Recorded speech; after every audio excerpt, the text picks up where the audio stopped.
ಮಾಡ್ತಾ ಮಾಡ್ತಾ ರಾತ್ರಿ ಕಳೆದ್ಬಿಟ್ಟೆಪ್ಪ, ದುಡಿತಾ ದುಡಿತಾ ಹಳ್ಳಿ ಕಳೆದ್ಬಿಟ್ಟು ಹಿಂಗ ಹೋಗ್ಬಿಟ್ಟು ಅಂದ್ರೆ ಹೆಂಗ ಆಗ್ತೈತಿ ಅಂದ್ರೆ ಅಕ್ಕ ಮಹಾದೇವಿ ಹೇಳ್ತಾಳ, ನೀರೊಳಗನ ಇದ್ದು ನೀರಲ್ಲಿ ಕೈ ಸಾಗುವುದು ಅಂತ. ಎಷ್ಟು ನೀರೊಳಗನೆ ಇರುವುದು ನೀರಲ್ಲಿ ಕೈ ಸಾಗುವುದು. ಬಟ್ಟಿ ತೊಳೆಯುವಂತ ವ್ಯಕ್ತಿ ನೀರೊಳಗನೆ ಇದ್ದು ಬಟ್ಟಿ ತೊಳಿತಾನೆ, ಅವನಿಗೆ ನೀರಡಿಕೆ ಆಗಿದೆ. ಮುಂದಕ್ಕೆ ಹೋಗಿ ನೀರು ಕುಡಿದ್ಬಿಟ್ಟು ಅವನು ಬದುಕ್ತಾನೆ. ಆದ್ರೆ ನೀರೊಳಗನೆ ಇದ್ದು ನೀರಡಿಕೆಯಾಗಿ ಸಾಯುವುದು ಬಹಳ ವಿಲಕ್ಷಣವಾಗಿರುವಂಥದ್ದು. ನೀವು ಸಂಸಾರದೊಳಗಿದ್ದು ಪಾರಮಾರ್ಥದ ಕಡೆಗೆ ನೀವು ಮುಖ ಮಾಡಿಬಿಟ್ರಿ ಅಂದ್ರೆ ನಿಮಗಿಂತ ದೊಡ್ಡ ವ್ಯಕ್ತಿ ಬೇರೆ ಯಾರು ಇರುವುದಿಲ್ಲ. ಅದಕ್ಕೆ ಅಕ್ಕ ಏನು ಹೇಳಿದ್ರು ಅಂದ್ರೆ, ತಮ್ಮೊಳಗಿರುವ ಮಹಾಘನವನ್ನು ಹೇಳಿದರು, ನಿನ್ನೊಳಗೆ ಒಂದು ಅದ್ಭುತವಾದ ಶಕ್ತಿ ಇದೆಯಪ್ಪ, ಆ ಶಕ್ತಿಯ ಕುರಿತಾಗಿ ನೀವು ಚಿಂತನೆ ಮಾಡಬೇಕು ಅಂತ ಅಕ್ಕ ಹೇಳಿದ್ರು. ನಿಮ್ಮ ಒಳಗಡೆ ಇರುವಂತಹ ಅದ್ಭುತವಾಗಿರುವಂತಹ ಶಕ್ತಿಯ ಕುರಿತಾಗಿ ಚಿಂತನೆ ಮಾಡಿರುವ ಅಂತ ತಿಳ್ಕೊಂಡು ಹೇಳಿದಂತಹ ಅಪರೂಪದ ಗುರುಗಳು ಅಂದ್ರೆ ಶಂಭುಲಿಂಗ ಮಹಾಸ್ವಾಮಿಗಳು ಅನ್ನುವಂಥದ್ದನ್ನ ನಾವೆಲ್ಲರೂ ಬಹಳ ಸ್ಪಷ್ಟವಾಗಿ ಚಿಂತನೆ ಮಾಡಿ, ಅವರ ಜ್ಞಾನ, ಅವರ ತಪಸ್ಸು, ಅವರ ವೈರಾಗ್ಯ ಬಹಳ ಅದ್ಭುತವಾಗಿರುವಂಥದ್ದು. ತಪಸ್ಸು ಮಾಡೋದು ಅಂದ್ರೆ ಬಹಳ ಮಂದಿ ಏನು ತಿಳ್ಕೊಂಡಾಗ ಹಿಮಾಲಯ ಮಾಡೋದು, ಒಣ ಹುಲ್ಲು ಕಡ್ಡಿ ತಿನ್ನೋದು, 3 ಫೂಟ್ ಅಂತ ಹೇಳೋದು, ಹಿಂಗೆ ತಿಳ್ಕೊಂಡ. ಒಂದು ಭಾಳ ಚಂದ ಕಥೆ ಇದೆ. ಒಂದು 35 ವರ್ಷ ವಯಸ್ಸಿಗೆ ಯುವ ಸನ್ಯಾಸಿ ಒಬ್ಬರು ತಪಸ್ಸಿಗೆ ಕುತ್ಕೊಂಡಿದ್ರು. ದೊಡ್ಡ ಗುರುಗಳೊಬ್ಬರು ಬಂದ್ರಲ್ಲಿ, ಶಂಭುಲಿಂಗ ಸ್ವಾಮಿಗಳಂತ ಗುರುಗಳೊಬ್ಬರು ಬಂದ್ರಲ್ಲಿ. ತಪಸ್ಸಿಗೆ ಕುಂತೀಯ? ಹೌದಪ್ಪ, ತಪಸ್ಸಿಗೆ ಕುಂತೀವಿ. ಎಷ್ಟು ದಿನ ಆಯ್ತಪ್ಪ ತಪಸ್ಸಿಗೆ ಕುಂತು? 12 ವರ್ಷ ಆಗ್ತೀಯಪ್ಪ. ಏನು ಮಾಡಿಯಪ್ಪ ಸಾಧನೆ? ಆವಾಗ ಸಾಧನೆ ಗುರುಗಳು ಹೇಳಿದ್ರು, ನನ್ನ ಸಾಧನೆಯನ್ನು ಕೇಳಿದ್ರೆ ಅಪ್ಪ ಅವ್ರಿಗೆ ಭಾಳ ಖುಷಿ ಬರುತ್ತೆ. ಏನು ಸಾಧನೆ ಮಾಡಿಯಪ್ಪ ಅಂತ ಗುರುಗಳು ಕೇಳಿದ್ರು.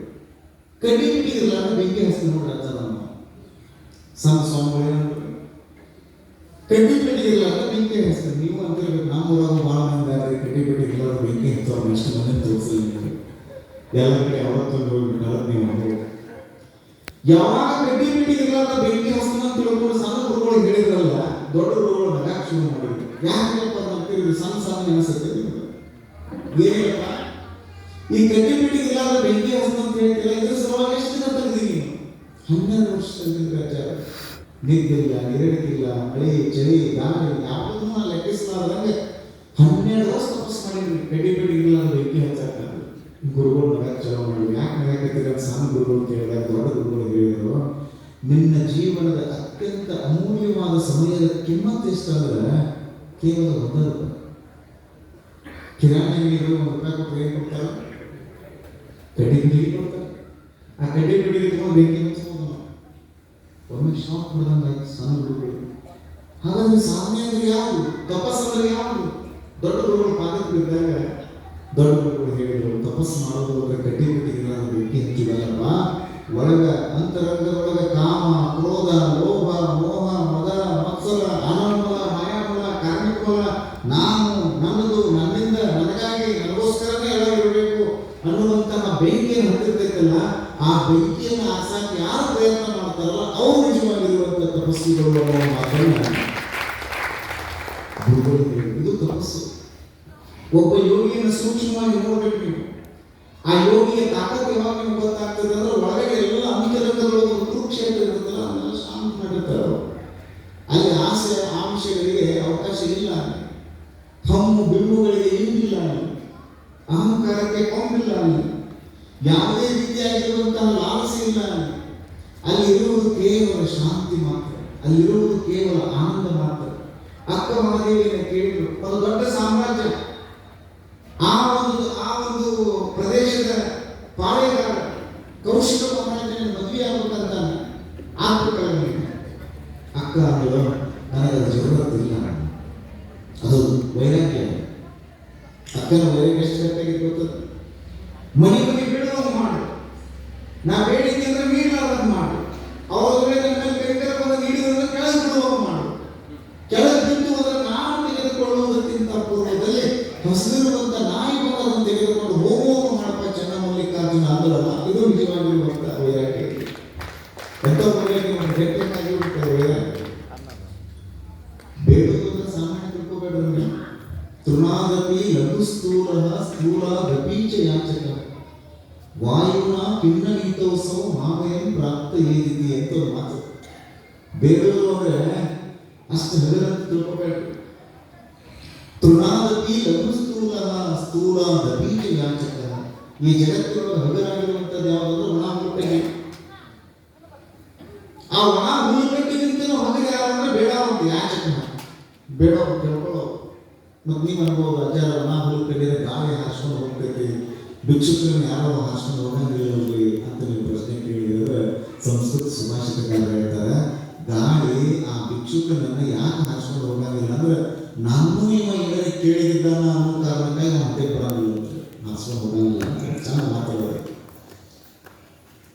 ಮಾಮೆಯ ಪ್ರಾಪ್ತ ಏನಿತ್ತು, ನಾನು ಏನಾರ ಕೇಳ್ಬಿಟ್ಟಪ್ಪ ಇವಾಗ ಈಗೇನು ಕೊಡೋದು ಅಂತ ತಿಳ್ಕೊಂಡು ಹೆದರಿದ ಅಂತ ಬರಂಗಿಲ್ಲ ಅಂತ ಹೇಳ್ತಾರೆ. ಇದರ ಅರ್ಥ ಕೇಳುವುದು ಬೇಡುವುದು ಅಂದರೆ ಸಾಮಾನ್ಯ ಕೆಲಸ ಅಲ್ಲ, ಅದು ವೈರಾಗ್ಯ. ಬುದ್ಧ ದೊಡ್ಡ ಸಾಮ್ರಾಜ್ಯದ ರಾಜ.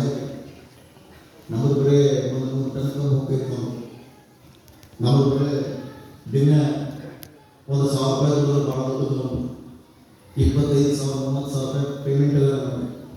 ಒಂದು ದೊಡ್ಡ ಸಾಮ್ರಾಜ್ಯದ ರಾಜ, ವಜ್ರ ಖಚಿತ ಸಿಂಹಾಸನ, ಕಿರೀಟ, ಬಂಗಾರದ ಪಲ್ಲಕ್ಕಿ, ರಾಜ, ಸುಂದರ ಹೆಂಡತಿ, ಅಪರೂಪವಾಗಿರುವಂಥ ಮಹಾರಾಜು ಎಲ್ಲ ಇತ್ತು.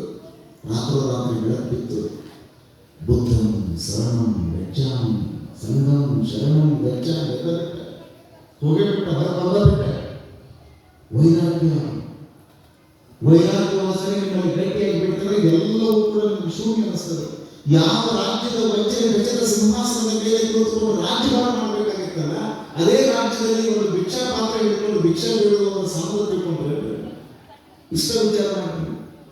ನಿಮ್ಮ ಓಣಿಗಳನ್ನ ನೀವು ಅದೇ ಆದೇಶದಲ್ಲಿ ಇಟ್ಕೊಳ್ರಿ, ಮೆಂಬರ್ ಆಗಿ ಇಟ್ಕೊಳ್ರಿ, ಅದ ಮೆಂಬರ್ ಆಗಿ ನೀವು ಸೇವಾ ಮಾಡಕ್ಕಾಗಿರ್ತೀರಿ. ನೀವು ಆ ಏರಿಯಾದ ಪ್ರತಿನಿಧಿ ಆಗಿರ್ತೀರಿ. ನೀವು ಅದೇ ಏರಿಯಾದೊಳಗೆ ಎಲ್ಲ ಯಾವುದು ಬೇಡ, ಅಧಿಕಾರ ಬೇಡ, ಹಣ ಬೇಡ, ಯಾವುದು ಬೇಡ ಅಂತ ತಿಳ್ಕೊಂಡು ಒಂದು ಪತ್ರ ಮಣ್ಣಿನ ಪತ್ರ ಇಟ್ಕೊಂಡು ಮನೆ ಮೇಲೆ ಭಿಕ್ಷೆ ಬೇಡ್ತದ, ತೆಲಿ ಕೆಟ್ಟದ್ರಿ ಅಪ್ಪ ಅಂತ ನಮ್ಗೆ ಅಂತೀರಿ. ಯಾಕೆ ಗೊತ್ತದ? ಬೇಡುವುದು ಅಂದರೆ ಸಾಮಾನ್ಯ ಅಲ್ಲ, ಅಕ್ಕ ಬೇಡುವುದು ಅದು ವೈರಾಗ್ಯ. ಬರೀ ಬೇಡುವುದು ಅಷ್ಟೇ ವೈರಾಗ್ಯ ಅಂತಲ್ಲ, ಈ ಲೌಕಿಕದ ಎಲ್ಲ ವ್ಯವಸ್ಥೆಯನ್ನು ನಾವು ಹಂಚ್ಕೊಳ್ಳಂಗಿಲ್ಲ, ಮನಸ್ಸು ಹಂಚ್ಕೊಳ್ಳಂಗಿಲ್ಲ. ನೀವು ಬುದ್ಧನಿಗೆ ಯಾವುದು ಪ್ರಿಯ ಅಂತ ನೀವು ಕೇಳಿದ್ರಿ ಅಂದ್ರೆ ಅವ್ರ ಚರಿತ್ರೆಯನ್ನು ಕೇಳಿ ಹೋದ್ರೆ ನಿಮ್ಗೆ ಬಹಳ ಸ್ಪಷ್ಟವಾಗಿ ಗೊತ್ತಾಗ್ತದೆ. ಒಂದು ಪಾತ್ರೆಯೊಳಗೆ ಮುತ್ತು ರತ್ನಗಳನ್ನು ಹಾಕಿ ಇನ್ನೊಂದು ಪಾತ್ರೆಯೊಳಗೆ ಗುಲಾಬಿ ಕಮಲದ ಹೂವನ್ನು ಇಟ್ರಿ ಅಂದ್ರೆ ಬುದ್ಧ ಯಾವುದನ್ನು ಇಟ್ಕೋತಿದ್ರು ಅಂದ್ರೆ ಕಮಲದ ಹೂವನ್ನು ತಗೋತಿದ್ರು. ನಿಮ್ಮ ಮುಂದೆ ಯಾರಾಗಿಟ್ರೆ ನೀವೇನು ಮಾಡ್ತೀವಿ? ಏನು ಮಾಡೋದು? ಮುತ್ತು ರತ್ನ ಸುಳ್ಳು ಕಡೆ ಇಟ್ಬಿಟ್ರೆ ಅವ್ರು ಬೇರೆ ಕಡೆ. ನೀವು 10 ರೂಪಾಯಿ ನೋಟ್ ಒಂದು ಕಾಟ್ರೊಳಗೆ ಇಟ್ಟು ಇನ್ನೊಂದು ಕಡೆ ಕಮಲದ ಹೂವನ್ನು ಇಟ್ಟರೆ ನೀವು 10 ರೂಪಾಯಿ ನೋಟ್ ಇಡ್ತೀರಿ. ಆದ್ರೆ ಬುದ್ಧ ಹೇಳಿ ಕಮಲದ ಹೂವನ್ನು ಇಟ್ಕೋತೀರಿ. ಕೇಳಿದವರು ಯಾರು? ಯಾಕೆ ಇಟ್ಕೋತೀರಿ? ಬುದ್ಧ ಹೇಳಿದರು, ಮುತ್ತು ರತ್ನ ವಜ್ರ ವೈಡೂರ್ಯಗಳಲ್ಲಿ ಜೀವಂತಿಕೆ ಇಲ್ಲ, ಕಮಲದ ಹೂವಲ್ಲಿ ಜೀವಂತಿಕೆ ಇಲ್ಲ. ಕಮಲದ ಹೂವು ನೋಡ್ರಿ, ಕೆಸರು ಇರ್ತದ, ಕೆಸರು ಹಂಚುವಂಗಿಲ್ಲ. ನೀವು ಹೆಂಗಿರ್ಬೇಕು ಅಂದ್ರೆ ಪಾರಮಾರ್ಥಿಕೋತ್ಸವ ಇರೋದ್ರೆ ಹೆಂಗಿರ್ಬೇಕು ಅಂದ್ರೆ ನೀವು ಸಂಸಾರದಲ್ಲಿ ಇರಬೇಕು, ಸಂಸಾರವನ್ನು ಹಂಚ್ಕೋಬಾರ್ದು. ಇಷ್ಟ ನಮ್ಮ ತಲೆ ಇಟ್ಕೋಬೇಕು. ನೀರಿನೊಳಗೆ ಹಡೆ ಇರ್ತೈತಿ, ಹಡೆಯಿನೊಳಗೆ ನೀರು ಇರಬಾರ್ದು. ಸಂಸಾರದಲ್ಲಿ ನೀರಿನ ಪ್ರಶ್ನೆ ಏನಿಲ್ಲ, ಸಂಸಾರದಿಂದ ಸದ್ಗತಿ ಐತೆ ಅಂತ ದೊಡ್ಡವರೇ ಹೇಳ್ಕೊಂಡು ಬಂದಾರ. ನೀವು ಒಳಗೆ ಸಂಸಾರ ಬಂತು ಅಂದ್ರೆ ನೀವು ಗತಿ ಕೊಡ್ತೀರಿ. ನಿಮ್ಮ ಹತ್ರ ಬ್ಯಾಂಕ್ ಬ್ಯಾಲೆನ್ಸ್ ಭಾಳ ಐತೆ, ಕೋಟಿ ಗತಿ ಐತೆ, ಬ್ಯಾಂಕ್ನಾಗ ಇರೋದನ್ನ ನೀವು ತೆರಿಗೆ ಇಸ್ಕೊಂಡ್ರಿ ಅಂದ್ರೆ ನೀವು ಗತಿ ಬಿಡ್ತೀರಿ. ನಿಮ್ಮ ರಟ್ಟಾಗ ಶಕ್ತಿ ಐತೆ, ನಿಮ್ಮ ರಟ್ಟಾಗ ಏನಿಲ್ಲ ಅದು ತೆರಿಗೆ ಇಸ್ಕೊಂಡ್ರಿ ಅಂದ್ರೆ ನೀವು ಗತಿ ಬಿಡ್ತೀರಿ. ನಿಮ್ಮದು ಪ್ರತಿ ವರ್ಷ ನಿಮ್ಮದು 5,000 ಟನ್ ಕಬ್ಬು ಹೋಗೋದು ಬಿಲ್ ಬರ್ತೈತೆ, ಲಕ್ಷ ಅದು ಬ್ಯಾಂಕ್ ಬ್ಯಾಲೆನ್ಸ್ ಅಲ್ಲೇ ಇರ್ತದೆ. ನಿಮ್ಮ ತಿಜೋರಿಯೊಳಗೆ ಬಂಗಾರ ಇರೋದು ಅಲ್ಲೇ ತೆರಿಗೆ ಇಸ್ಕೊಳಕ್ಕೆ ಹೋಗ್ಬೇಡ್ರಿ. ನೀವು ಶಂಕರ ಇದ್ರೆ ಶಂಕರ ಅಲ್ಲೇ ಇರ್ತದೆ, ಅವ್ನು ತೆರಿಗೆ ಇಸ್ಕೊಳಕ್ಕೆ ಹೋಗ್ಬೇಡ್ರಿ. ಯಾವುದೇ ವಿಷಯವನ್ನಾಗಿ ನೀವು ತೆರಿಗೆ ಇಸ್ಕೊಂಡು ಬಿಟ್ರಿ ಅಂದ್ರೆ ಆಲ್ಮೋಸ್ಟ್ ನೀವು ಫ್ಲಾಪ್ ಆಗ್ತೀರಿ. ಆಲ್ಮೋಸ್ಟ್ ಫ್ಲಾಪ್ ಆಗೋದು ಅಂದ್ರೆ ನೀವು ಅದರ ಬಗ್ಗೆ ತಿಳಿತೀರಿ. ಅದಕ್ಕೆ ನಾವು ಯಾವುದು ಬೇಡ ಅಂತ ತಿಳ್ಕೊಂಡು ಶಂಭುಲಿ ಕಾಕೋರು ಏನು ಮಾಡಿದ್ರು, ಯಾರಿಲ್ಲ ಬೇಕಾಡ್ಬೇಕು, ಬೇಡ ಬೇಡ ಅಂತ ತಿಳ್ಕೊಂಡು ಇಲ್ಲಿ ಬಂದು ಕೂತರು. ಅವ್ರು ಎಲ್ಲಿ ಕೂತಾರಲ್ಲ ಅದೇ ಒಂದು ಕ್ಷೇತ್ರ ಅಂತ ಅನ್ನೋ ಕಾರಣಕ್ಕಾಗಿ ಇದೇ ಕಾರಣ. ಇದೇ ವೈರಾಗ್ಯ, ಇದೇ ತಪಸ್ಸು, ಇದೇ ಜ್ಞಾನ. ಯಾವ ಜ್ಞಾನ ಅಂದ್ರೆ ನನಗೇನೋ ಗೊತ್ತಿಲ್ಲ ಅನ್ನೋದೇ ಜ್ಞಾನ. ಯಾವ ಜ್ಞಾನ ಅಂದ್ರೆ ನನ್ನ ಜೊತೆ ಯಾವುದು ಬರಂಗಿಲ್ಲ ಅನ್ನೋದೇ ಜ್ಞಾನ. ಯಾವ ಜ್ಞಾನ ಅಂದ್ರೆ ನಾವು ಹೋಗುವಾಗ ಇನ್ನೂ ಒಳ್ಳೆಯಂಗಿಲ್ಲ ಅನ್ನೋದೇ ಜ್ಞಾನ. ನಾವು ಬರುವಾಗ ಇನ್ನೂ ಬಂದಿಲ್ಲ ಅಂದ್ರೆ ಹೋಗುವಾಗ ಇನ್ನೂ ಒಳ್ಳೆಯಂಗಿಲ್ಲ.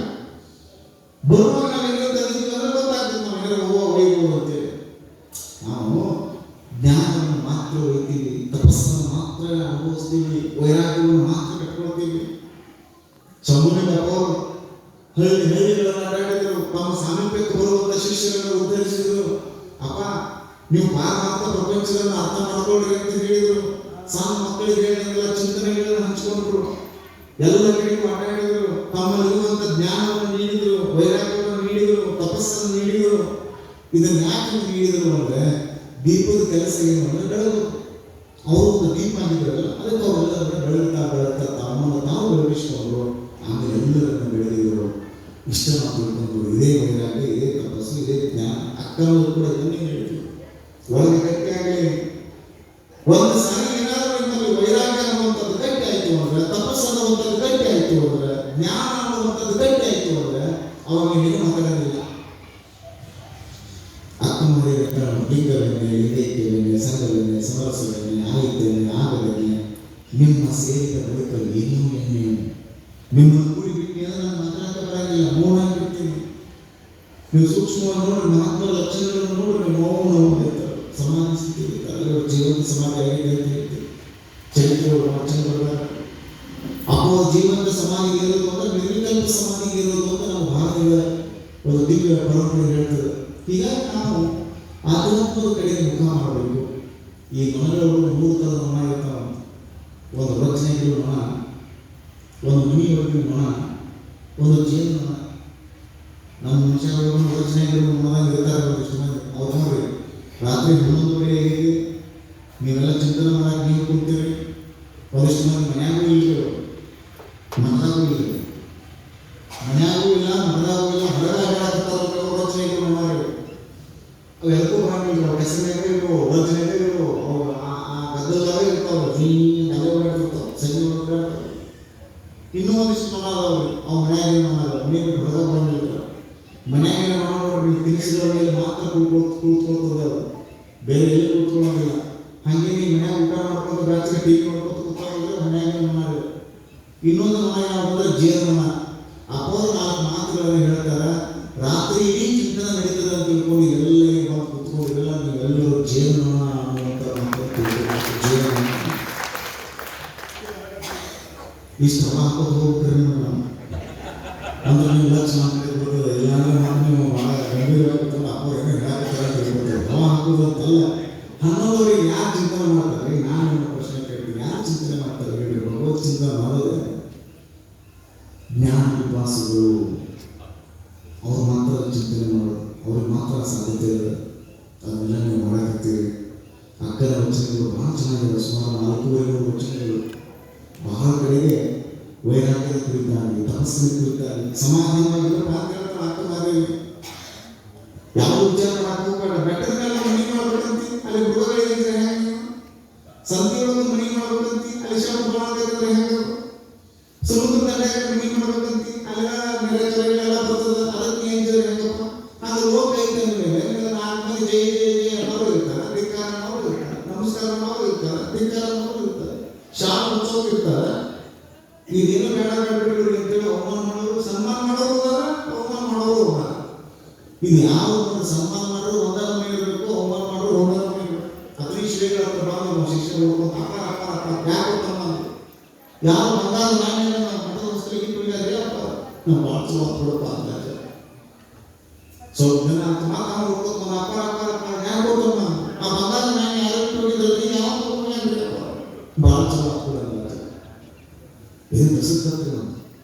ಬಂಗಾರದ ನಾಣ್ಯಗಳನ್ನು ಇಟ್ಟಾಗ ಅಂದಾಗ ಭಾಳ ಚಲೋ ಅಂತ ಖರೆ. ಅವ್ನು ಯಾವ ಪ್ರಕಾರ ಮಾಡ್ಕೊಂಡು ಹೋಗ್ಯಾರ ಅಂದಾಗ ಭಾಳ ಚಲೋ ಅಂತ ಏನಾಗ್ತಾರಲ್ಲ, ಅದು ಏನು ಅಂದಾಗ ಬಂದರು ಯಾರಂತ ಬಂಗಾರ ನಾಣ್ಯಗಳಿಗೂ ಬಡವರು ಬರೋಣ, ಯಾರಂತ ಬಂಗಾರ ನಾಣ್ಯಗಳು ಇಲ್ಲ ತಗೊಂಡು ಹೋಗಿ ವಿಚಾರ ಮಾಡ್ತೇವೆ, ಸುಳ್ಳು ಮಾಡಿ ಅಂತ ತಿಳ್ಕೊಂಡು ಹೇಳಿದಂತೇವೆ. ಇದು ವೈರಾಗ್ಯ, ಇದು ಜ್ಞಾನ. ನಿಮಗೆ ಏನಾದರೂ ಉದಾಹರಣೆ ಇದು ಅಕ್ಕಮಹಾದೇವಿ ಮಾತ್ರ ಬಹಳ ಚಂದ ವಚನ ಹೇಳ್ತಾರೆ. ಈ ಮಾತುಗಳನ್ನು ಪೂರ್ಣಗೊಳಿಸ್ತೀನಿ. ಶಂಭುಲಿ ಬಾಪರು ಹಾಗೆ ಇದ್ದರು. ಈ ಪರಂಪರೆಗಳು ಸ್ವಾಮಿಗಳ ಆಗೋದಲ್ಲ ಹಾಗೆ ಇದ್ದರು. ಎಷ್ಟು ಹೇಳ್ತಾಳೆ, ಉಸುರಿನ ಪರಿಮಳಗಳು ಕುಸುಮದ ಹಂಗೆ ಕೈಯ ಅಂತ ಪ್ರಶ್ನೆ ಕೇಳ್ತಾರೆ. ನಾವೇನು ತಗೊಳ್ತೀವಲ್ಲ ಉಸುರು, ಇದೇ ಒಂದು ಪರಿಮಳ. ಇದು ಬಹಳ ಚೋದಾಗಿರುವಾಗ ನೀವು ಹೂವಿನ ಹಂಗೆ ಯಾಕೆ ತಗೋತೀಯಪ್ಪ? ಸುವಾಸನೆಯ ಹಂಗೆ ಯಾಕೆ ನಿಮ್ಗೆ ಬೇಕು?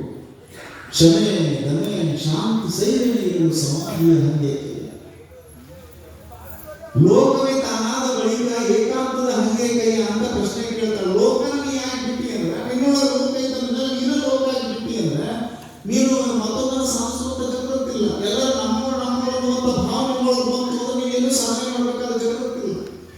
ಇವತ್ತು ನೋಡಿ ನೀವು ಶಂಭುಲಿಂಗ ಅಪ್ಪವ್ರ ಬಗ್ಗೆ, ನಿತ್ಯಾನಂದ ಅಪ್ಪವ್ರ ಬಗ್ಗೆ ನಾವೆಲ್ಲರೂ ಚಿಂತನೆ ಮಾಡ್ತೀವಿ ಅಂದರೆ, ಈ ಎಲ್ಲ ಕುಟುಂಬಗಳ ಬಗ್ಗೆ ನಿರಂತರವಾಗಿ ಚಿಂತನೆ ಮಾಡ್ತೀವಿ ಅಂದರೆ, ಅವರು ಲೋಕದೊಳಗಿದ್ರು, ಲೋಕದಂಗನ ಆಗಿದ್ರು, ಲೋಕನೇ ನಾನಾಗಿ ನಾನೇ ಲೋಕವಾಗಿ ಕೂತ್ಕೊಂಡು ಬಿಟ್ರಿ ಅಂದರೆ ನಿಮ್ಗೆ ಬೇರೆ ಭಾವ ಅಂತಂದ್ರೆ ಇರಂಗಿಲ್ಲ. ನೀವು ಅಮ್ಮ ಆ ಮನೆ ಆ ಸಮಾಜ ಈ ಸಮಾಜ ಯಾವುದು ಬರಂಗಿಲ್ಲ. ನಿಮಗೆ ಗೊತ್ತಿರೋದು ಕೇವಲ ಒಂದೇ ಒಂದು, ಅದು ಪಾರಮಾರ್ಥದ ಕುರಿತಾಗಿ ನಿಮ್ಗೆ ಗೊತ್ತಿರಬೇಕು ಹೊರತಾಗಿ ಬೇರೆ ಏನೋ ಕುರಿತಾಗಿ ನೀವು ಚಿಂತನೆ ಮಾಡಬಾರದು ಅನ್ನೋ ಕಾರಣಕ್ಕಾಗಿ ಪರಮ ಪೂಜ್ಯನಾಗಿರುವಂತಹ ನಮ್ಮ ರೇಣುಕ ಶಿವಾಚಾರ್ಯ ಮಹಾಸ್ವಾಮೀಜಿಯವರು ಇಂಥದ್ದು ಪರಂಪರೆಯನ್ನು ಇಲ್ಲಿ ಸಮರ್ಥವಾಗಿ ಮುನ್ನಡೆಸಿಕೊಂಡು ಹೋಗ್ತಾ ಇದ್ದಾರೆ. ಸತ್ತ ಮೇಲಂತೂ ನಾವು ಏನು ಒಯ್ಯಂಗಿಲ್ಲ. ಇವತ್ತಲ್ಲಿ ಜೀವಂತ ಸಮಾಧಿ ಆಗ್ಯಾರೆ ಎಂಬುದರಿಂದ ನಮ್ಮ ಭಾವದ ಬಹಳ ಒಂದು ದಿವ್ಯತೆಯ ಭಾವ ಬಂತು. ಯಾಕೆ ಗೊತ್ತದ? ಜೀವಂತ ಸಮಾಧಿ ಆಗೋದು ಆತ್ಮಹತ್ಯೆ ಇವತ್ತು ಬಹಳ ದೊಡ್ಡ ಪ್ರಮಾಣದ ಚರ್ಚೆ ನಡೆಯೋದು. ಸಲ್ಲೇಖನ ಮತ ತಗೋತಾರಲ್ಲ ಜೈಲು ಆತ್ಮಹತ್ಯೆ. ಇವತ್ತು ಕೋರ್ಟ್ನಲ್ಲಿ ಒಂದು ಜಯ ಸಿಗುತ್ತದೆ ಸಾಕಾಗಿ ಬಿಟ್ಟಿರ್ತಾರೆ. ನೀವು ಯಾರಾದ್ರೂ ಗೊತ್ತಿರ್ಬೇಕು, ನೀವು ಜೈನಿಸಮ್ ಓದಿದ್ರೆ ಗೊತ್ತಾಗ್ತದೆ. ಸಲ್ಲೇಖನ ಮತ ತಗೋತಾರಲ್ಲ ಅದು ಆತ್ಮಹತ್ಯೆನ ಅಥವಾ ಆತ್ಮಹತ್ಯೆ ಅಲ್ವ ಅನ್ನೋದ್ರ ಬಗ್ಗೆ ಚರ್ಚೆ ನಡೀತೆ. ನಾವು ಜೀವಂತ ಸಮಾಜ ತಗೋತಾರಲ್ಲ ಗುರುಗಳು, ಹಾಗಾದ್ರೆ ಆತ್ಮಹತ್ಯೆ ಏನು? ಅಲ್ಲ, ಆತ್ಮಹತ್ಯೆ ಅದಕ್ಕೆ ಆಗ್ತದೆ. ಇರುವಂತ ಗುರುಗಳಿಗೆ ಈ ದೇಹವನ್ನು ಯಾವಾಗ ಬಿಡೋದು ಗೊತ್ತಾಗ್ತದೆ ಅವರಿಗೆ. ನಿಮ್ಮೆಲ್ಲ ಕಬೀರದಾಸ ಕಥೆ ಗೊತ್ತಿರಬೇಕು. ಕಬೀರದಾಸ ತಿಳ್ಕೊಂಡಿದ್ರು, ಶಿಷ್ಯರೆಲ್ಲ ಇದ್ರು ಅವ್ರಿಗೆ. ಮುಸ್ಲಿಮರು ಇದ್ರು, ಹಿಂದೂಗಳು ಇದ್ರು. ಮುಸ್ಲಿಮರ ತಲೆಯನ್ನು ಬಿಳಿ ಬಿಟ್ಟು ಇಟ್ಕೊಂಡು ಹಿಂದೂಗಳೆಲ್ಲ ಬಂದು ರಾಮ ನಾಮ ಸತ್ಯನೇ ರಾಮ ನಾಮ ಸತ್ಯನೇ ಅಂತ ಹೇಳಿ ಪಾರ್ಥಿವ ಶರೀರ ತಗೊಂಡು ಹೋಗ್ತಿದ್ರು. ಮುಸ್ಲಿಮರೆಲ್ಲರೂ ಶಾಂತವಾಗಿ ಹೊಂದ್ಕೊಂಡು ನಿಂತಿದ್ರು. ಆ ಪಾರ್ಥಿವ ಶರೀರ ತಗೊಂಡು ಅವ್ರು ಪಾರ್ಥಿವ ಶರೀರ ತಗೊಂಡು ಈಗ ಹೋಗುತ್ತಾ ಹಾಗೆ ಹೋಗ್ಬೇಕು ಅನ್ನೋ ಏನು ಮಾಡಿದ್ರೆ ಕೈಯ ಕೆತ್ತಿ ಹಿಡ್ಕೊಂಡು ತನ್ನ ಮೊದಲ ಗಂಡ ಮನೆ ಕಳಿಸ್ತಿದ್ರು. ಯಾವಾಗ ಈ ಕಬೀರದಾಸರಿಗೆ ಹಣ ಕೊಡ್ತಲ್ಲ, ಆ ಹೆಣ್ಣು ಒಳ ಮಾತಾಡೋರು ಈ ಸ್ವಾಮಿಗಳು ಸಾಯ್ಬೇಕ, ನನ್ನ ಮೊದಲ ಗಂಡ ಮನೆ ಕಳಿಸೋದು ಸಾಯ್ಬೇಕ ಈ ಸ್ವಾಮಿ, ನಾಲ್ಕು ಸ್ವಲ್ಪ ನಡೀತಿದ್ದಿಲ್ಲ ಈ ಸ್ವಾಮಿ ಬಿಟ್ಟು ಕಬೀರದಾಸ ಪಟ್ನೆ ಕೂತು ಎಷ್ಟು ಕಬೀರದಾಸ್ ಕರ್ನಾಟಕದ ಕಬೀರದಾಸ್ ಅವರು ಕಾಶಿ ಹೋಗಿದ್ದು ಕಬೀರದಾಸ್ ಸಲಿಂಗುಡಿಸುತ್ತ ದೋಯಲ್ಲ ಪಟ್ನೆ ಕೂತು ನೀವು ಯಾರು ಹೊತ್ಕೊಂಡು ಹೋಗುವಾಗ ಸಣ್ಣ ಕೂತು ಏನಾಗುತ್ತೆ ಮತ್ತೇನಾಗುತ್ತೆ? ಯಾರು ಹೊತ್ಕೊಂಡು ಹೋಗಿರ್ತಿಲ್ಲ ಅವ್ರು ಮುಂದಿದ್ದೆ ಆಗತ್ತೆ ಮಾತಾಡೋದು ನೋಡಿದ್ರೆ ನೀವು ಒಂದು ಕತೆ ನೋಡಿ ಹಾಗೆ ತಗೊಂಡು ಹೊಂಟಾರೆ. ನಮ್ಮ ಸಣ್ಣ ಡಾಕ್ಟರ್ ಹೇಳಿದ್ರು ತಗೊಂಡು ಹೊರಗೆ ಹೆಣ್ಣು ಕಳ್ಕೋತ ನೀವು ಮುಂದಿದ್ದಿಲ್ಲ ನಾವ ಬಂದು ನೋಡಿ ಇಲ್ಲ ಆ ಕತೆ ಒಳಗೆ ಯಾವುದೇ ಇದೆ ಮತ್ತು ಉಸಿರಾಟ ಸತ್ಯ ಹೆಂಗಿದೆಲ್ಲ ಇದೆಲ್ಲ ಹೆಂಗೆ ಸಾಧ್ಯ ಇದು ಆಗ್ತದೆ ಅದು ಬೇರೆ ಬಿಡ್ರಿ. ಈ ವಿಚಾರ ಯಾವ ಮಂದಿ ಕತೆ ಬೇರೆ ಅದ್ರ ಬಗ್ಗೆ ನಾವು ಮಾತಾಡೋಂಗಿಲ್ಲ. ನಾನು ಹೇಳಕತ್ತಿದ್ದು ಆತ್ಮ ವಿಕಾಸದ ಬಗ್ಗೆ ಮಾತಾಡೋದು. ಕಬೀರದಾಸ ಗೊತ್ತು ಒಂದು ಮಾತಾಡೋದು. ಕಬೀರದಾಸ ತಮ್ಮ ಇವತ್ತು ನಾ ಸತ್ತಿದ್ದಕ್ಕ ಆ ತಾಯಿಗೆ ತನ್ನ ಮಗಳನ್ನ ಗಂಡನ ಮನೆಗೆ ಕಳ್ಸಕ್ಕೆ ತೊಂದರೆ ಆಗ್ತಿತ್ತಪ್ಪ. ಇವತ್ತು ನಾ ಸತ್ತಿಲ್ಲ, ಮತ್ತು ನಾ ಇದೇ ಟೈಮ್ನಾಗ ನಾ ದೇಹ ಬಿಡ್ತು, ಮತ್ತು ನಾವು ಯಾಕೆ ಬರ್ರಿ ಅನ್ನೋರು ಯಾರು ಕಬೀರದಾಸ. ಇದಕ್ಕೆ ಆರ್ಟ್ ಆಫ್ ಡೈಯಿಂಗ್ ಅಂತ ಕರೀತಾರೆ. ಆರ್ಟ್ ಆಫ್ ಲಿವಿಂಗ್ ಅನ್ನೋದು ಕೇಳಿರ್ತೀವಿ. ಆರ್ಟ್ ಆಫ್ ಡೈಯಿಂಗ್ ಬೇಕಲ್ಲ, ದೇಹವನ್ನು ಯಾವಾಗ ಬಿಡೋದು ಗೊತ್ತಾಗಬೇಕಲ್ಲ ನಿಮ್ಗೆ. ನಮಗಂತೂ ಯಾವಾಗ ಬಿಡಬೇಕು ಅನ್ನೋದು ಗೊತ್ತಾಗಿದ್ದ ಕತೆ ಬೇರೆ ಇರ್ತವೆ. ಯಾವಾಗಿದ್ರು ನೋಡ್ರಿ death can complete any time. ಯಾವಾಗಾದ್ರೂ ನೀವು ತಗೊಂಡು ಹೋಗ್ಬೋದು. ಲೈಫ್ ಇಸ್ ಬಬಲ್ ವಾಟರ್ ಇರ್ತದೆ. ಯಾಕೆ ದಾಸರ ಅಂತ ಗೊತ್ತಾಗ ನೀವು ಅನ್ಬೋದು ದೇವರು ನಮ್ಮ 3 ವರ್ಷ ಐದು ಬರ್ದಾನಂದ್ರೆ ಹೆಣ್ಣು ಬರ್ದಾನಂದ್ರೆ 3 ವರ್ಷ ಹೇಳ್ತಾರೆ. ಕರೆಕ್ಟ್ ಅದ, ದೇವರು ಹೆಣ್ಣು 3 ವರ್ಷ ಬರ್ದಾನ. ಆದ್ರೆ ಯಾರಿಗೂ ಗೊತ್ತಾಗಲ್ಲ ಗಂಡ ಒಂದು ಸಿಕ್ಕ ಹೋಗ್ತೇನೆ. ನೋ ಗ್ಯಾರಂಟಿ ಎಷ್ಟು ಸಣ್ಣ ಇವತ್ತು ಎಲ್ಲದೂ ಗ್ಯಾರಂಟಿ ವಾರಂಟಿ ಐತ್ರಿ. ನೀವು 10 ರೂಪಾಯಿ ಚಾರ್ಜರ್ ಕೇಬಲ್ ತಗೊಂಡು ಗ್ಯಾರಂಟಿ ವಾರಂಟಿ ಕೊಡ್ತಾರೆ. ನಿಮ್ಗೇನು ಗ್ಯಾರಂಟಿ ಐತಿ ಹೇಳಿ ನಾನು ಅದನ್ನ ಕೇಳ್ತೀವಿ. ಯಾವ ಗ್ಯಾರಂಟಿ ಇಲ್ಲ ಅಂತಿರ್ತಾರೆ ನೋಡಿ. ಮುಂಚೆನೇ ಓದೇವ್ರಿ ನೀವು ಉದಯವಾಣಿ ಪೇಪರ್ ಮುಂಚೆನೇ ಓದೇವ್ರಿ. ವಿಜಯವಾಣಿ ಪೇಪರ್ ನಾನು ಓದೇವ್ರಿ. ಉಪ್ಪಿಟ್ಟು ತಿಂದಾವ್ರಿ, ಇಡ್ಲಿ ತಿಂದಾವ್ರಿ, ಹೋಗ್ಯಾರ ನೋಡ್ರಿ. ನೀವು ದವಾಖಾನೆ ಹೋಗುವವರಿಗೆ ಮಾತ್ರ ಕಲಾಪ ಮಾಡಪ್ಪ. ಅಲ್ಲಿ ಹೋಗಿ ಮೇಲೆ ಮೊಸರು ಮ್ಯಾಲ ಹೋಗಿ ಶಿವಾಯನ ಮಾಡಿಬಿಟ್ರಿ ಅಂದ್ರೆ ತಾಂದ್ರನ್ರಿ ತಗೊಂಡು ಪಾಂದ್ರನ್ರಿ ಏನು ತಾಂದ್ರನ್ರಿ ಕಲಾಪ ಮಲ್ಲಪ್ಪ ಸಿನಿಮಾ ಅನ್ಬೋದು. ಸಿಕ್ಕಾಪಟ್ಟೆ ಆಸ್ತಿ ಇದೆ ಸ್ವಾಮೀಜಿ. ಉಸಿರಿದ್ದ ಅಷ್ಟೇ ನೀವು ಕಲಾಪ ಮಲ್ಲಪ್ಪ. ಉಸಿರು ಹೋಗ್ಬಿಡ್ತು ಅಂದ್ರೆ ತಾಂದ್ರನ್ರಿ ತಗೊಂಡು ಬಸವಣ್ಣ ಪ್ರಶ್ನೆ ಕೇಳಿದ್ರು. ಗಾಡಿ ಹೋಗಿ ಮೊಲ ತಗೊಂಡು ಬಂದ್ರೆ ಅದಕ್ಕೆ 108 ರೂಪಾಯಿ ರೊಕ್ಕ ಕೊಟ್ಟು ಮಾಂಸ ತಿನ್ನೋರು ತಗೊಳ್ತಾರಪ್ಪ, ಏನೇನೇ ತಗೋತಾರೆ ಪ್ರಶ್ನೆ ಕೇಳಿ. If a hunter brings a rabbit, people will buy it for money. Even if it is a corpse of a rolling king, nobody will buy it. Not for money, even for that. Man's life is less worth than that of a rabbit. ಎಷ್ಟು ಹೇಳ್ತಾರೆ ಒಂದು ಮೊಲಕ್ಕಿನ್ನೊಂದು ನಡೆಯಕ್ಕೆ ಮಾತಿಲ್ಲ. ಹೋಗುವ ಘಟನೆ ನೋಡ್ಬೇಕು, ಬೆಳಗ್ಗೆ ಹಾಕೊಂಡು ಹಾಕಿರ್ತಾರೆ, ಘಟನೆ ಅಡಿಗೆ ಹಾಕೊಂಡು ನೋಡ್ಬೇಕು. ಜೀವ ಹೋಗಿಬಿಡ್ತು ಅನ್ನೋ ಶವವನ್ನು ಏನೂ ಇಲ್ಲ. ನೀರ ಮೇಲಿನ ಗುಳಿ ನಿಜವಾದ ಹರಿವು ಬಾರ ಮಾತ್ರನೇ ನಿಜ. ನಾವು ಅದಕ್ಕೆ ಚಿಂತನೆ ಮಾಡಬೇಕು. ಯಾವಾಗ ಹೋಗ್ತೀವಿ, ಯಾವಾಗ ಹೋಗ್ರೆ ಆಗ್ತೈತಿ ಆಗ್ತೈತಿ ಅದಕ್ಕೆ ಕಟ್ಕೊಂಡು ಭಾಳ ಚಂದ ಹಿಡಿದ್ರೆ ಎಷ್ಟು ಚಂದ ಕಟ್ಟಿದಿ ಮಾಳಿಗೆ, ನಿನಗೆ ಹೋಗುವುದು ಬಂತಲ್ಲೋ ನಾಳೆಗೆ, ಅಂದು ವರ್ಷಾಲ ನಿನಗೆ 3 ಮೂಲೆಗಳ ಜೋಳಿಗೆ, ಅಲ್ಲಿಟ್ಟುಕೊಂಡಾರ ಹೋಳಿಗೆ. ದ್ರವ್ಯ ಗಳಿಸಿದ್ದೀವಿ ಬಂಡಿಗೆ ಬಂಡಿ, ಒಂದು ದಿನ ಉಣ್ಣಲಿಲ್ಲ ಮೆಣಸಿನ ಹಿಂಡಿ, ಸಾಯೋ ತನಕ ಬರೀ ಸಪ್ಪ ಅಂಬಳಿ ಮುಂಡಿ, ಸತ್ತು ಮೇಲೆ ಹೇಳ್ತಾರೋ ನಿನ್ನ ತೆಲಿ ಮೇಲೆ ಹ್ಯಾಂಡಿ ಹೊಡೆದು ಬಿಡ್ತಾರೆ. ಎಷ್ಟು ಗಳಿಸೋದು, ಎಷ್ಟು ಕೊಡೋದು. ನೀವು ಪ್ರಯೋಗ ಯಾರು ಪ್ರಯೋಗ ಮಾಡ್ತಿದ್ರೆ ನೀವು ಪ್ರಯೋಗ ಮಾಡೋಕೆ ನಾವು ಮಾಡೋದಾದ್ರೆ ಹೇಳ್ತಾರೆ ನೋಡ್ರಿ, ಇಲ್ಲದ್ರೆ ಏನಾಗಿಲ್ಲ. ನಾವು ಸುಮ್ಮನೆ ಏನಾದ್ರೆ ಒಂದು ಹೇಳಿ ಐದು ಹೇಳ್ಬೋದು ಬೇಡ. ನೀವು ಯಾರೇ ಪ್ರಯೋಗ ಮಾಡ್ತಿದ್ರೆ ಹೇಳ್ತೀನಿ ನಾನು, ಯಾರಿಗೂ ಹೇಳೋದಾದ್ರೆ ಮನೆಯಾಗ ಹೆಚ್ಚು ತಗೊಂಡು ಗೋವಿಂದ ಹೋಗ್ಬಿಡ್ರಿ. ನಾವು ಒಂದು ಹೋಗ್ಬಿಡ್ರಿ, ಆಮೇಲೆ ಬರ್ರಿ ಅಗಡೆ ಹೋಗ್ಬಿಡ್ರಿ, ಯಾರಿಗೂ ಹೇಳೋಗ್ಬಿಡ್ರಿ. ನಾನು ಮಾತು ನೋಡ್ರಿ, ನೀವು ಯಾರಿಗೂ ಹೇಳೋದು ನೀವು ಏನಾದರೂ ತಿನ್ನೋದಕ್ಕೆ ಹೋದ್ರೆ ಅಂದರೆ ನಿಮ್ಮ ಮನೆಯಾಗ ಕೇವಲ 1 ವಾರ ಅವಕಾಶ ನಿಮ್ಮ ಸಲುವಾಗಿ. ನಿಮ್ಮ ಬ್ಯಾಂಕ್ನಾಗ ನಿಮ್ಮ ಹೆಸರು ಮೇಲೆ ಬ್ಯಾಲೆನ್ಸ್ ಇದ್ದವ್ರು ಮಾತ್ರ 15 ದಿವಸ ಗುದ್ದಾಡ್ತಾರೆ ನಿಮ್ಮ ಸಲುವಾಗಿ, 1 ತಿಂಗಳು ಗುದ್ದಾಡ್ತಾರೆ ನಿಮ್ಮ ಸಲುವಾಗಿ. ಏನೋ ಬಿಸ್ಸಿಂಗ್ ಅಂತ ಹಾಕ್ತಾರೆ, ಮತ್ತೆ ಬಿಡ್ತಾರೆ. ಆಮೇಲೆ ಸ್ವಲ್ಪ ದಿನ ಆದ್ಮೇಲೆ ಮತ್ತೆ ಇಡ್ಲಿ ವಾಸಿ ಚಾವಳ ಮನೆಯಾಗ ನೀವು ಎಷ್ಟೇ ಬರಬೇಕು ಹೊಗೆ ಬಿಡೋದು, ಹೊಗೆ ಬಿಡ್ತದೆ. ನೀವು ಯಾವ ಶಾಶ್ವತ ಅಲ್ಲ. ಭಕ್ತಿ ಜ್ಞಾನ ತಪಸ್ಸೇ ಶಾಶ್ವತ ಅಂತ ಸದ್ಗುರು ತಪ್ಪು ಹೇಳಾದ ಮೇಲೆ ಅವ್ರ ಮಾತುಗಳನ್ನು ಕೇಳುವಂಥ ಒಂದು ಪ್ರಯತ್ನವನ್ನು ಮಾಡಬೇಕು ಹೇಳಿ ಬಾಹ್ಯ ಕಟ್ಕೊಂಡಿರ್ತಾವೆಲ್ಲ ಒಳ್ಳೆಯದಾಗಲಿ. ಹೇಳುವುದನ್ನು ಹೇಳಿಬಿಟ್ಟು ಶ್ರುತಿ ಪುರಾಣ ಶಾಸ್ತ್ರ ಉಪನಿಷತ್ತು ವಚನ ಶ್ಲೋಕ ಸುಭಾಷಿತ ಏನೇನು ಬಂದಾವು ಏನು ಹೇಳಬೇಕೆಲ್ಲ ಹೇಳಿಬಿಟ್ಟಾರೆ. ನಡ್ಕೊಳ್ಳೋದು ಬಾಧ್ಯತೆ ಇದೆ, ನಮಗೇನು ಬಾಧ್ಯತೆ ಇದೆ, ನಡ್ಕೊಳ್ಳೋದು ಬಾಧ್ಯತೆ ಬರೀ ಕೇಳೋದಾಗ ನಾವೇ ನೀವು ಕೇಳಿದ್ರೆ ಪ್ರಶ್ನೆ ಇಲ್ಲ. ಕೇಳಿದಾಗ ನೀವು ನಡ್ಕೊಳ್ಳಿಲ್ಲ ಅಂದರೆ ಅದಕ್ಕೆ